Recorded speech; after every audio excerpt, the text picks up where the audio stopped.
Com muita alegria, abraçar e cumprimentar a todos os amados irmãos, a família campineira, que ainda que à distância, estão acompanhando, sintonizados nessa live aqui, a partir do nosso tempo central, aqui em Campinas. Todos nós sabemos do momento muito excepcional que estamos vivendo, mais uma vez, uma excepcionalidade que já perdura aí um bom tempo, e em função disso, impedidos que estamos nesse momento de, como sempre fazemos, de estarmos reunidos aqui nesse auditório, estamos mais uma vez transmitindo esse culto nessa modalidade. Então você que nos acompanha pela nossa Rádio Paz, bem como também pelas redes sociais, a internet, fica conosco mais uns instantes aí, sua vida certamente será abençoada pela palavra de Deus. Na noite de hoje nós temos uma proposta para meditação, para estudo nesse seminário de crescimento espiritual, na carta aos Efésios, capítulo 6, versículos de número 10 até o versículo de número 20, que eu passo a ler para introduzir esta palavra de ensinamento para o seu, para o meu, para o nosso coração. O texto nos diz o seguinte: no mais, irmãos meus, fortalecei-vos no Senhor e na força do seu poder. Revesti-vos de toda a armadura de Deus, para que possais estar firmes contra as astutas ciladas do diabo. Porque não temos que lutar contra carne e sangue, mas sim contra os principados e contra as potestades, contra os príncipes das trevas deste século, contra as hostes espirituais da maldade que atuam nos lugares celestiais. Portanto, tomai toda a armadura de Deus, para que possais resistir no dia mau, e havendo feito tudo, ficar firmes. Estai, pois, firmes, tendo cingidos os vossos lombos com a verdade, vestida a couraça da justiça e calçado os pés da preparação do evangelho da paz, tomando sobretudo o escudo da fé, com o qual podereis apagar todos os dardos inflamados do maligno.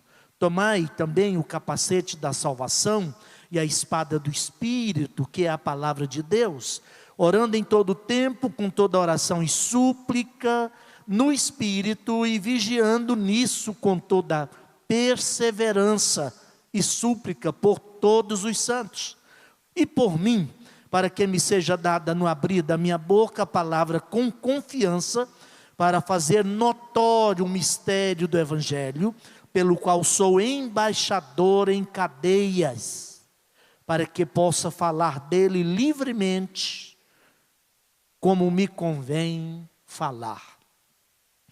Meus irmãos, o tema da nossa palavra aqui esta noite é a igreja revigorada para a batalha espiritual. Nós sabemos que por convocação da nossa liderança maior, do nosso presidente, nesse estado e também do campo de Campinas, nós estamos estudando, ou nós temos estudado uma série de lições com relação a essa temática do ano, a igreja revigorada para o novo tempo. E dentre as aulas propostas para esses meses, esses 2 meses especialmente, caiu para nós aqui esta noite o tema da igreja revigorada para a batalha espiritual. O tema já admite, já pressupõe, já parte da premissa que a igreja é aqui no mundo uma colônia de peregrinos, ela não pertence ao mundo, ela não é do mundo, embora o mundo seja a sua arena de atuação, E enquanto peregrina, enquanto transeuntes da eternidade, os salvos e por conseguinte a igreja do Senhor Jesus é desafiada a enfrentar batalhas as mais diversas, sobretudo a batalha espiritual. O reino de Deus, e a igreja é parte dele, a igreja é a expressão desse reino hoje, é um reino de caráter espiritual e, portanto, nossa batalha, nossa luta, nosso embate, nossa guerra é também nesse âmbito espiritual. E de pronto a gente precisa entender, como servos do Senhor, como cristãos que somos, membros da igreja do Senhor Jesus, que a vida cristã é um campo de batalha e não um parque de diversões. A W. Tozer escreveu um livro nesse sentido. Este mundo, campo de batalha ou parque de diversões? Uma pergunta. E a gente sabe que, inegavelmente, há uma batalha espiritual travada neste mundo, e nós cristãos somos participantes desse conflito. Aliás, nós somos a linha de frente nesse conflito. E então, para que alcancemos a vitória nessa batalha que empreendemos, precisamos evidentemente contar com a ajuda do Senhor, até pelo fato de que a batalha de caráter espiritual, o inimigo que enfrentamos é forte e ardiloso, como Paulo disse aqui, nesse capítulo 6 da sua carta que ele escreve à igreja em Éfeso. Então, como igreja de Cristo, somos permanentemente atacados por essas forças espirituais da maldade, comandadas pelo arqui-inimigo de Deus e da igreja. E a gente sabe quem é: Satanás, o diabo, a antiga serpente, o dragão, aquele que desde tempos imemoriais se levantou contra Deus e se levanta ainda contra o seu povo. Isso posto, precisamos então admitir que existe uma batalha conflagrada da parte da igreja e do reino de Deus, e da igreja e de cada cristão, contra os poderes das trevas, e não podemos nos descuidar quanto ao necessário fortalecimento, revigoramento e o preparo para o enfrentamento desse inimigo e a nossa efetiva vitória em Cristo Jesus, como povo de Deus, como igreja do Senhor. Nesse texto que eu acabo de ler, o apóstolo Paulo desafia-nos, concita-nos, chama-nos a que nos fortaleçamos no Senhor e na força do seu poder. Observe bem, ele diz que a nossa força, o nosso fortalecimento precisa vir primeiramente do Senhor. Fortalecei-vos, diz ele, no Senhor e na força do seu poder, a fim de que, então, sejamos revigorados para o constante combate espiritual nesta presente era. Veja bem que Paulo usa essa expressão aqui, quando diz assim, olha, a nossa luta não é contra carne e sangue, mas sim contra os principados e contra as potestades e contra os príncipes desta presente era, ou deste século. Penso então, amados, que para que alcancemos o revigoramento, o fortalecimento e a força e o poder do Senhor, a gente precisa atentar para algumas verdades que esse texto nos coloca, e eu enumerei algumas breves considerações aqui. E eu espero que o Espírito Santo de Deus, que foi o inspirador dessas palavras, e está conosco aqui, à medida que eu me prontifiquei a comunicar, a pregar, a ensinar, a falar dessa palavra, está em nós e através de nós alcançará o seu coração. E eu penso que a gente precisa atentar aqui para alguns fatos que esse texto nos apresenta. Primeiro deles, precisamos começar identificando o inimigo que enfrentamos. Eu penso que isso é fundamental. Paulo diz aqui que há uma batalha travada, há uma guerra conflagrada, de caráter espiritual. Tem agentes do mal. E tem inimigos que precisamos que efetivamente enfrentamos nessa batalha. Então é preciso que comecemos por identificar o inimigo que combatemos. E aí ele vai dizer lá no versículo 12, está bem claro aí, essa ideia, porque não temos que lutar contra carne e sangue, mas sim contra os principados e potestades, contra os príncipes das trevas deste século, contra hostes espirituais da maldade. E toda essa patota tem um comandante em chefe, que é o diabo, Satanás, o inimigo da igreja, o inimigo do povo de Deus. E é bem claro nas escrituras, que Satanás é o líder dessas hostes espirituais da maldade. Ele é um adversário invisível, nós não o vemos. Embora invisível, ele não é uma lenda apenas, um mito criado pelas pessoas, ou na mente das pessoas. Ele é real. E não apenas real, ele é extremamente ardiloso.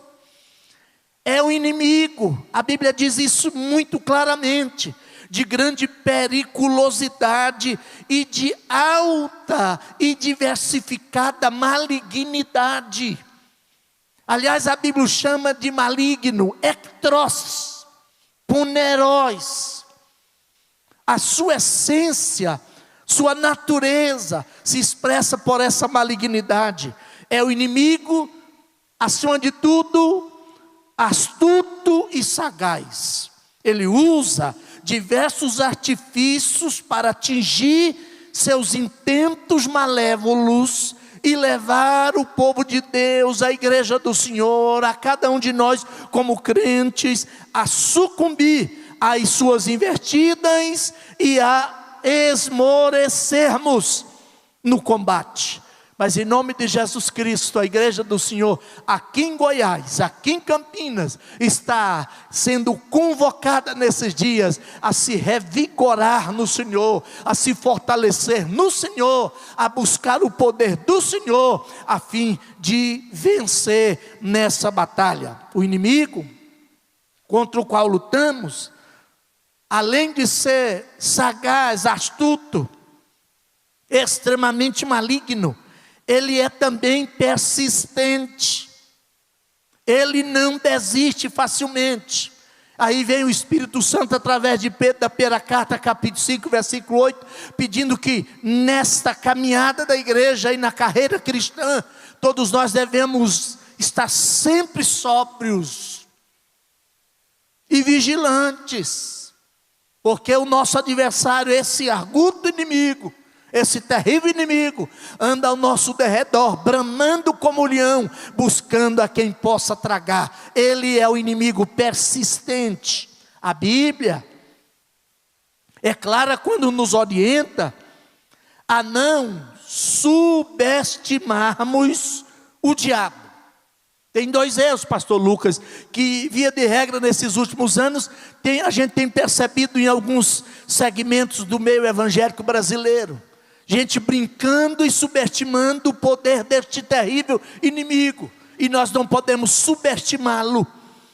Evidentemente ele não é todo poderoso, ele não tem todo poder, mas ele tem algum poder. Ele não é uma mera lenda, nenhuma invenção da cabeça das pessoas, e nem algo criado pelos místicos da religião. Ele de fato existe, e como adversário do povo de Deus, esse inimigo é mais ardiloso do que necessariamente feroz. Ele não é feroz, mas ele é ardiloso, ele é sagaz. E eu vejo ao longo da caminhada da fé, da trajetória da igreja nesta terra, Se olharmos retrospectivamente a estrada percorrida, cada um de nós, quem sabe você que me ouve esta noite aí, na poltrona da sua casa, no seu carro, em algum lugar, e pode perceber quantos dos seus companheiros, quantos daqueles que começaram conosco, estão acidentados, estacionados, estrambelhados em alguma milha da estrada, porque não levaram em consideração, não tiveram em mente a ardilosidade deste inimigo que enfrentamos. Ora, tenhamos em mente, amada igreja e povo do Senhor, que o diabo é o inimigo vencido, é verdade. Nós lutamos contra o inimigo vencido, ele é vencido, contudo não ainda destruído. Se eu não posso cometer o erro de subestimá-lo, quando eu entendo que ele é um inimigo vencido, uma grande serpente, ou a antiga serpente, que tem a cabeça esmagada pelo poderoso Filho de Deus, naquele dia na cruz, eu não devo também superestimá-lo, não é? Não vamos cometer o erro nem de subestimá-lo e nem de superestimá-lo, mas conhecendo, identificando o inimigo, sua natureza, suas artimanhas, seus artifícios, faz-se necessário para que nós alcancemos a vitória nesta batalha, sendo então revigorados e nos fortalecendo sempre no Senhor e na força do seu poder. Há uma segunda verdade que esse texto nos coloca: a necessidade de equiparmos-nos com toda a armadura de Deus. Deus tem um arsenal, e Ele bondosa e misericordiosamente coloca à nossa disposição este arsenal. Eu acho isso fantástico, meu irmão.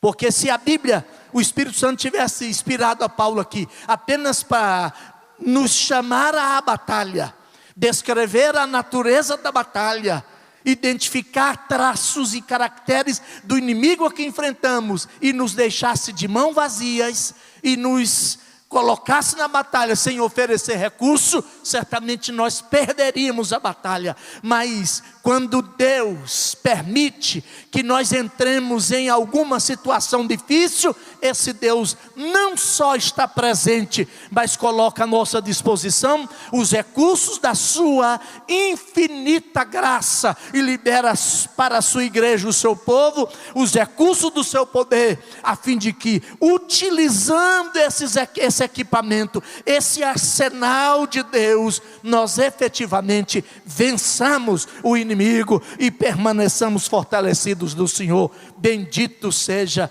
o nome do Senhor Jesus. Aí Paulo vai descrever aqui, é claro que ele está tomando a figura do soldado romano, para falar aqui de alguns elementos desse arsenal divino, dessa armadura que Deus coloca ao nosso dispor. Aí eu penso o seguinte: uma vez que o texto descreve, o texto afirma que o inimigo que enfrentamos é sagaz, é invisível, e também real, e usa de seus estratagemas para atingir a igreja, o povo de Deus. Então Deus coloca à nossa disposição um conjunto de instrumentos, de equipamentos, de armas, a fim de que nós consigamos vencer esse inimigo. Paulo chama que esse arsenal de Deus e esse equipamento é a armadura de Deus. Observe bem, ela é de Deus, não é minha, não é sua, mas Deus nos disponibiliza, Deus coloca à disposição dos seus filhos essa armadura que nos é oferecida em Cristo e aos soldados de Cristo. E Paulo chega a dizer que ela é colocada à disposição, e eu e você temos que simplesmente recebê-la, que é a ideia do verbo tomar aqui, a ideia de lambano, tomá-la, recebê-la e vesti-la, nos equiparmos com ela. Ela está à disposição, Deus a oferece, Deus a disponibiliza, mas quem toma a armadura e se equipa para esse combate, a fim de que nós sejamos fortalecidos, sou eu, é você, somos nós. Precisamos recebê-la no seu todo e nos vestirmos então de toda a armadura de Deus. Efésios 6:13. Portanto, tomai toda a armadura de Deus. Quem sabe há filhos de Deus que na sua trajetória rumo ao céu têm perdido batalhas, têm sofrido alguma derrota, porque ainda não entendeu da necessidade de se apropriar, de se vestir, de se equipar com toda a armadura de Deus. E há alguns detalhes interessantes aqui. Paulo enumera 6 itens dessa armadura.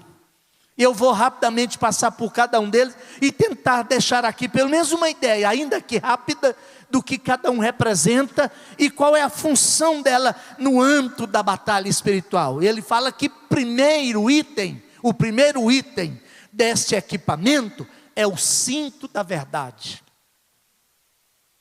E talvez, pastor Lucas e pastor Walter, nós não tenhamos tido na história recente do povo de Deus um tempo onde a mentira graça e ganha campo, como esse tempo nosso. Eu penso até que esse governo instalado não tinha a devida consciência das implicações de tomar João 8:32 como lema da sua campanha e do seu governo. E conhecereis a verdade vos libertará. E aí, o texto sagrado diz que nessa batalha de caráter espiritual, de ordem espiritual, o primeiro equipamento, o primeiro objeto do equipamento que a gente precisa é o cinto da verdade. Eu coloquei aqui: Satanás é mentiroso, e sobretudo o pai da mentira, está lá em João 8:44.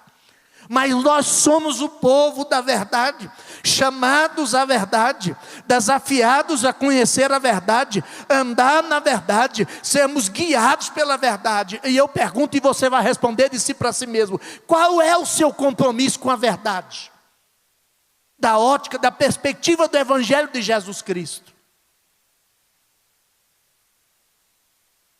Verdade não conforme definida pelas conveniências e particularidades das ideologias e dos interesses humanos. A verdade conforme descrita e definida nas páginas das Escrituras, sobretudo no Evangelho de Jesus Cristo. Olha bem, a menos que pratiquemos a verdade,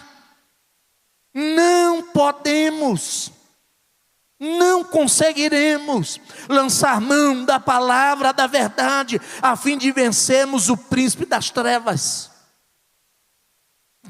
Precisamos aprender a lutar no âmbito da verdade, no solo da verdade, na luz da verdade, com toda a contundência que porventura a verdade do Evangelho nos desafia a encarar e a enfrentar. O segundo item do equipamento é a couraça da justiça. O cinto fala de firmeza. O soldado não poderia, evidentemente, atuar numa batalha, estar numa guerra, sem ter o cinto onde ele colocava os seus apetrechos de guerra e ajustava a sua roupa, a fim de facilitar a mobilidade, a correr, a andar, a lutar. Mas nós precisamos também da couraça da justiça. Esse equipamento, esse item do equipamento fala da justiça de Cristo, que foi imputada aos crentes pela fé no seu nome, mas também na prática da justiça na vida diária. Jesus começa o seu ministério da ótica de Mateus, conforme registrado lá no Sermão da Montanha, capítulo 5, falando dessas coisas, né? descrevendo lá 8 qualidades dos filhos do reino, e ele fala da justiça. E nós precisamos vestir, tomar, receber, utilizar adequadamente essa couraça da justiça, praticando a justiça, vivendo a justiça, sendo o mais justos possível em nossas ações, naquilo que fazemos, falamos, enfim, em toda a nossa vida. O terceiro item são os calçados do Evangelho da paz. Efésios 6:15. Isso fala de firmeza, estabilidade, vida inabalável, para que tenhamos firmeza e permaneçamos inabaláveis na caminhada da fé, especialmente em meio à batalha espiritual que travamos. É preciso estar firmados no Evangelho, proclamando em palavras e praticando na vida. Eu tenho lido algum material ultimamente sobre a natureza e a proposta do Evangelho. Lendo algumas coisas dos puritanos, tanto do século XIX, mas alguns que atravessaram para o século XX e viveram até aí no final do século passado. Por exemplo, Martin Lloyd Jones, lá em 1975, pastor Lucas, parece que profeticamente falando, dizia, evidentemente a partir de uma realidade da Europa, mais precisamente a sua velha Inglaterra, o país de Gales e a Escócia, que a igreja, e eu não estou me referindo à noiva imaculada do Cordeiro, a igreja visível, essa que eu e você vemos todos os dias, na atuação, na interação neste mundo, pois eu iniciei dizendo que conquanto a igreja não seja do mundo, o seu palco de atuação e sua arena de atuação, e é o mundo, ela está no mundo. Eu dizia lá, que a igreja estava perdendo a capacidade, a perspicácia de pregar o Evangelho, e passava a falar acerca do Evangelho. Aí outro autor que escreveu um pouco mais tarde, cerca de 15, 17 anos após esse livro de Martin Lloyd Jones,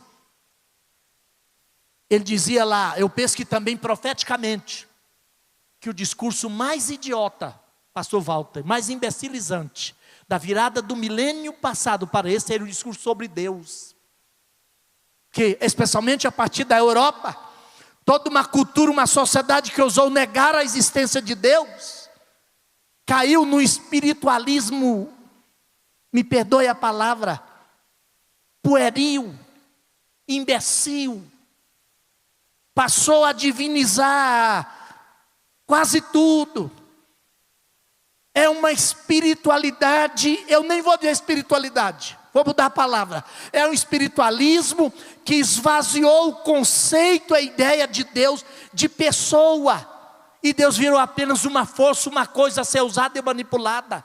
E hoje, já de algum tempo, eu digo hoje na contemporaneidade, fala-se muito sobre Deus e até sobre o Evangelho, mas a maioria de nós do mundo evangélico já não suportamos mais a dureza, a palavra, a verdade visceral do Evangelho, que todas as vezes que alguém prega o Evangelho, o visitante, o ouvinte, quem ouve, não deve sair da reunião dizendo, eu gostei dessa parte, achei que a performance dele foi boa, a forma dele portar foi boa. Ele deve sair dizendo o que eu tenho que mudar em função do Evangelho que eu ouvi. Mas se fala muito sobre e acerca do, mas não se fala mais o Evangelho, na contundência que está aqui. E o Evangelho, quando fala de calçar esses pés, é o que nos dá firmeza nessa batalha. E à medida que a gente foi vendo escassear, diminuir, minimizar o conteúdo desse Evangelho, nós fomos nos tornando vulneráveis à ação desse terrível inimigo. O quarto, e eu já vou encerrar em minutos, é o escudo da fé. Se a couraça protege o tórax, a área do coração, o escudo era um objeto usado no braço a fim de, a Bíblia até diz isso, apagar os dardos inflamados do maligno. Tinha a ver com a confiança, e fé aqui não é a fé salvadora, como ato de crer em Cristo, a fim de receber a salvação graciosa que Deus em Cristo nos providenciou. Fé aqui fala de confiança inarredável, fé inabalável nas promessas e no poder de Deus. É o escudo da fé que nos protege, é o escudo da fé que nos dá condições de apagar os dardos inflamados que o diabo lança contra nós. Quinto e penúltimo, fala do capacete da salvação, Efésios 6:17.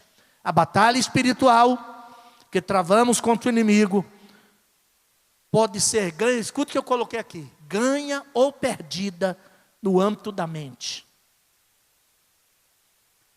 Nossa fé não é uma ideologia e nem um conjunto de verdades que simplesmente se reduz a um amaranhado de crenças e confissões religiosas, mas ela vaza, ela acontece pela compreensão e absorção de um conjunto de verdades que a Bíblia chama aqui de a sã doutrina, e já tivemos nesses dias estudando sobre esse tema, de falar sobre a igreja fortalecida na doutrina, no conhecimento da palavra de Deus e na sã doutrina.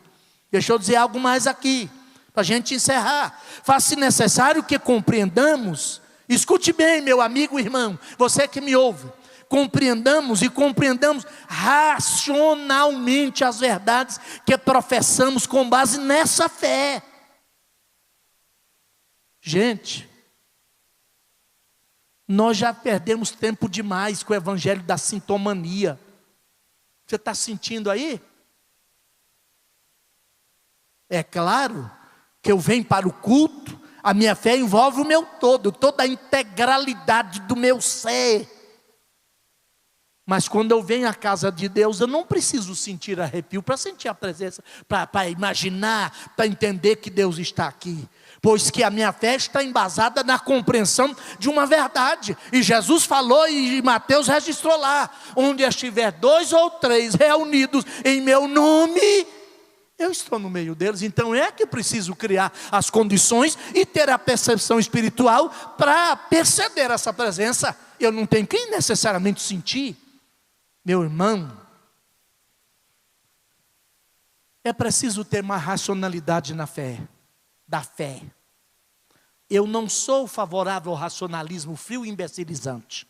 Aliás, não imbecilizante, estéril. Alguém disse que não nos interessa uma doutrina fria, racionalizada, que não gera vida.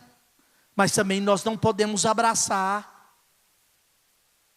um tipo de fé que não traga nenhuma compreensão e que tem por a força natural de gerar fanatismos em nós.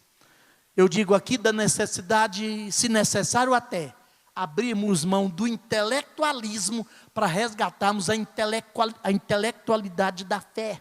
Abrirmos mão do racionalismo para resgatar um pouco de racionalidade daquilo que cremos. Eu desafio você que está me ouvindo de casa, e a todos nós, a que você abra Mateus capítulo 13 e leia as explicações que Jesus deu sobre a parábola do semeador. Como é que ele termina? Em Mateus 13, em Marcos 4, em Lucas 8. Ele vai dizer que aquele terreno ou aquele coração que tinha a atitude de ser um bom terreno, uma boa atitude para a palavra, é aquele que ouviu de bom coração, guardou a palavra e a compreendeu. Esse frutificou. Eu vou partir o 5º item e concluo. Aliás, o 6º item. Deixo equipamento e concluo aqui com a 3ª verdade. Aí sim, fala da espada do Espírito. De todo este arsenal que Deus nos coloca à disposição. Me parece, pode ser uma impressão minha, e eu até posso estar equivocado, que esta é a única arma ofensiva de todo o arsenal que Deus nos dá. Paulo é direto nesse ponto e diz que a espada é a palavra de Deus, de modo bem claro, ele diz isso. E essa palavra é inspirada pelo Espírito e deve ser usada com discernimento dado pelo Espírito, a fim de ter a sua eficácia prática. Porque que muitos leem a Bíblia e têm como um bom livro de literatura e história. Eu até leio a Bíblia como uma coletânea de história, mas não consegue acessar a grandiosidade do mistério revelado de Deus aqui. Que a Bíblia diz lá em Coríntios, da primeira carta, capítulo 2, versículo 14, se não estou enganado, que o homem natural não compreende as coisas do Espírito de Deus, porque elas se discernem espiritualmente. Então a gente precisa do Espírito, e aí é entendendo essa palavra, racionalizando essa palavra, compreendendo essa palavra e tendo-a como a espada do Espírito, é que nós vamos fazer bom uso dela e alcançar a vitória que todos almejamos. E a igreja do Senhor não será fortalecida efetivamente, revigorada efetivamente para essa batalha, se não aprender, se não entender da importância da palavra de Deus na sua vida, na sua luta, no seu combate. Por último, encerro aqui, portanto, além desse equipamento e desse arsenal que Deus nos coloca à disposição, o texto vai dizer que nós temos que nos apropriar do poder e da energia da oração. Versículos 16 a 20, Paulo vai falar isso. Sem a energia capacitadora da oração, não conseguiremos usar adequadamente a armadura de Deus. O que está dito aqui? Paulo vai dizer assim, orando. Veja que eu estava olhando, preparando essas pequenas anotações aqui, essas poucas anotações esses dias. Fui lá no texto original para olhar a ideia do tempo verbal ali, do verbo orar no texto original. Está no particípio presente, pastor Lucas. Não é simplesmente orar em algum momento, mas por isso aqui na Bíblia eu estou usando a Almeida Corrigida aqui esta noite. João Ferreira de Almeida na versão corrigida diz orando. Na nossa gramática o verbo está no gerúndio. Não é apenas orar um momento, é orar sempre e estar sempre orando. Orar em todo tempo e todo tempo orando. Por isso que a Bíblia diz orar sem cessar. Também diz por Paulo orar em todo tempo. Todo o nosso recurso e habilidades que porventura tenhamos, até mesmo esse arsenal que Deus nos disponibiliza, podem tornar-se inúteis sem o poder de Deus que nos é liberado pela oração. Paulo orienta quanto ao tipo de oração que precisamos fazer. E aí ele diz assim, é preciso orar em todo o tempo. Eu já disse, o verbo orar está aqui no particípio presente. Não é apenas orar em algum momento e esquecer, mas implica estar orando em todo o tempo e todo o tempo orando. Orar com toda forma de oração. Quer com intercessão, com súplica, com ação de graça, com toda forma de oração. Orar no Espírito. Incrível isso, né? João vai dizer isso também lá no capítulo 5 da sua primeira carta, se estou enganado, dizendo as seguintes palavras: nisso temos nele a confiança, é que se pedimos a ele alguma coisa conforme a sua vontade, à medida que nós deixamos de pregar o Evangelho como revelação ampla de Deus, pastor Walter, tem muita gente imaginando que a oração é quase um recurso para dobrar a Deus. O Deus da Bíblia não se dobra à minha petição. Quando aparentemente Deus parece demorar a atender uma oração, é porque Ele está esperando que a minha vontade rebelde se subjugue à vontade soberana dEle. E Jesus ensinou lá em Mateus 6:10, quando os discípulos a orar, Ele diz, quando orardes, orareis assim: Pai nosso que estás no céu, santificado seja o teu nome, seja feita a tua vontade, aqui na terra, como ela é feita no céu. E tem muita gente imaginando, e orando, e pressionando, e fazendo rito religioso, imaginando que a nossa oração feita aqui muda a coisa no céu. Não muda não. Nosso Deus é imutável. Estamos encerrando, meu irmão. O senhor já está dando o sinal para eu parar? Veja bem, orar no Espírito, porque Paulo falou em Romanos 8 que nem sempre a gente consegue orar, e ali tem um advérbio: orar como convém, orar convenientemente. E aí o Espírito, Jesus é o nosso advogado, intercede por nós junto ao Pai, e o Espírito é o intercessor das nossas orações, quando elas chegam a Deus, que a gente não consegue orar convenientemente. Aí o Espírito Santo intercede por nós com gemidos inexprimíveis. Mas também, quarto e último, aliás penúltimo, orar com a percepção aguçada. Eu acho aqui importante. Olha esse momento que nós estamos vivendo. Eu vejo o crente, pastor Lucas, já em certo sentido já desfalecido, dizendo porque Deus não ouve as nossas, Ele ouve. Acontece que nem sempre a gente ora tendo a percepção aguçada. Paulo chega a dizer aqui, a condição lá no texto original é que orar com os olhos abertos. Não é orar com os olhos abertos fisicamente. A gente fecha os olhos para orar, para a gente se isolar do barulho ambiente, para ficar mais fácil a nossa sintonia com Deus. Mas é orar com percepção. Aí tem aquela velha máxima lá de Marcos, eu anotei aqui, Marcos 13:33. Olhai, vigiai e orai. E quando eu digo perceber aqui, é perceber qual é o momento que a igreja vive dentro do plano amplo de Deus. E para isso precisa da palavra, precisa do evangelho. Precisamos sair da periferia. É preciso que saiamos do periférico, do particular, e vejamos o amplo do propósito de Deus. E quem sabe até essa situação, quando entendida aí, nós vamos continuar lutando contra ela, mas nós vamos perceber que no conjunto geral, na amplitude do plano maior, Deus tem algum propósito com isso. Orar, e aí sim eu encerro, continuamente, orar perseverantemente, persistir em oração sem nunca desistir.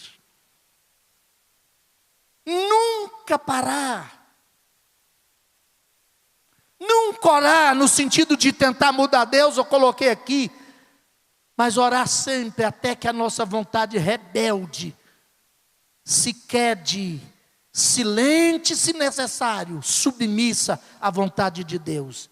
E aí Paulo vai dizer ainda que orar por todos os santos. E a oração vai trazer para nós uma atitude de vencedor. A gente precisa nutrir na alma essa atitude de vencedor. Entendendo o seguinte, meu amado irmão, você não está só. Nós não estamos sozinhos nessa luta.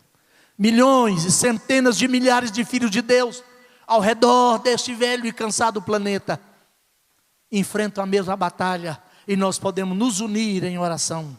Outros servos de Deus estão travando o mesmo combate. Não estamos lutando para conquistar a vitória. Eu gosto disso aqui. A Bíblia diz que lá em Romanos 8:37, que em Cristo nós somos mais do que vencedores. Nós não estamos lutando para conquistar a vitória, nós estamos lutando em vitória. E eu termino desejando a você, eu sei que eu passei um pouquinho do horário nessa live, desejando a você que você retorne às Escrituras Sagradas. Saia desse cristianismo, dessa proposta de fé açucarada, aguada, sem consistência, sem substância de conteúdo do Evangelho. Vem para o Evangelho poderoso da graça de Deus. E a igreja precisa disso, a fim de estar revigorada para essa hora que nós estamos atravessando. O arsenal de Deus está colocado aí. A batalha existe, ela é inegável, mas nós temos da parte de Deus os recursos necessários para enfrentá-la, e enfrentá-la com todos os recursos suficientes para vencermos. E a igreja do Senhor é desafiada então a continuar batalhando, segundo Judas escreveu lá na sua breve carta, pela fé que uma vez por toda foi dada aos santos. Sejamos firmes e inabaláveis, revistamo-nos do Senhor e na força do seu poder, e Ele vai nos dar a vitória que necessitamos. Deus seja contigo, Deus seja com cada um de nós. Meu abraço a todos. Obrigado.